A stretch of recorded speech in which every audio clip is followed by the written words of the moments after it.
انہی لوگوں نے بلوچستان اور سندھ میں ہمارے فضائی اڈے غیروں کے ہاتھوں میں گروی رکھے. آپ جانتے ہیں جہاں سے ڈرون اڑتے تھے. انہی لوگوں نے 12 مئی کراچی اور لال مسجد اسلام آباد جیسے قتل عام کروائے. ہمارے غیرت مند بلوچ بھائیوں اور بہنوں کی محرومیوں کے ذمہ دار بھی یہی لوگ ہیں. ان واقعات سے جہاں آپ نے دکھ اور پریشانیاں اٹھائیں، وہاں مٹھی بھر لوگوں نے بے شمار فائدے اٹھائے. عیسیٰ کو کس نے نکالنے کی سازش کی اور کیوں کی؟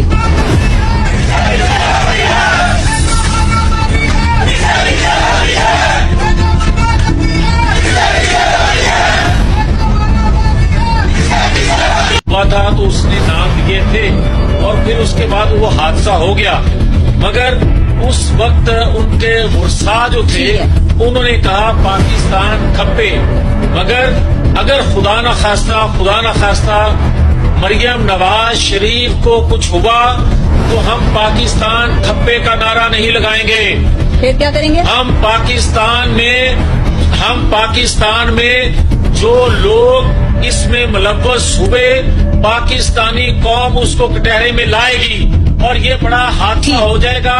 یہ مشرقی پاکستان والا ریپلے مت کیا جائے. پاکستان پر رحم.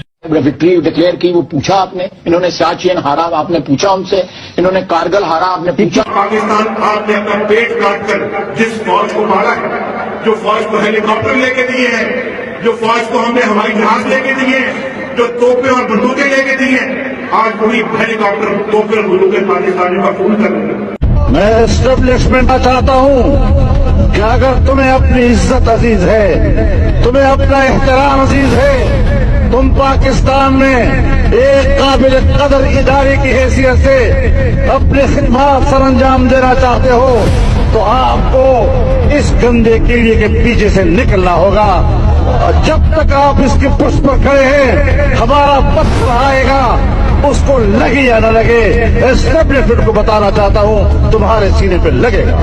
تم لوگوں نے کل کے پارلیمنٹ کو اس طرح اپنا کھلونا بنایا اور ہم گواہ ہیں.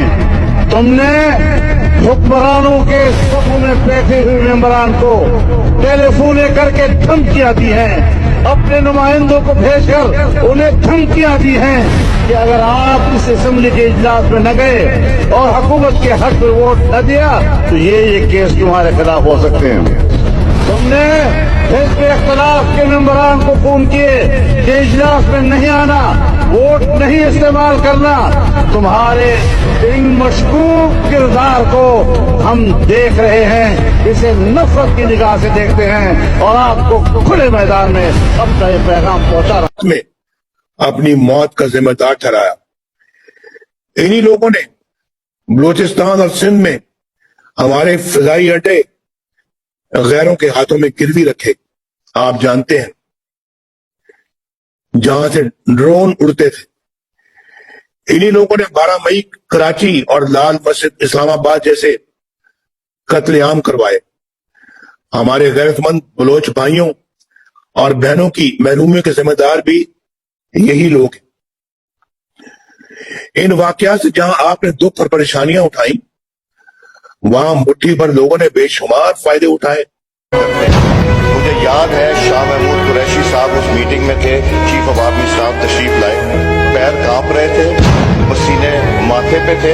بچے کے خلاف ہوں. میں سمجھتا ہوں یہ فوج کو پلاٹ نہیں بانٹنے چاہیے، جنرلوں کو پراپرٹی ڈیلر نہیں ہونا چاہیے. کرداروں کا نام لیتا ہوں. جنرل باجوہ صاحب، آپ کو اس حکومت کی تمام ناکامیوں کا حساب دینا ہے. جنرل فیض صاحب، آپ کو جواب دینا ہے کیوں آپ نے نواز شریف اور اس کی بیٹی مریم نواز کو 250 ارب رکھا گیا جو بجٹ میں اس کے ایلوکیشن ہوئی ہے ان کے اوپر ان کا حق نہیں بنتا.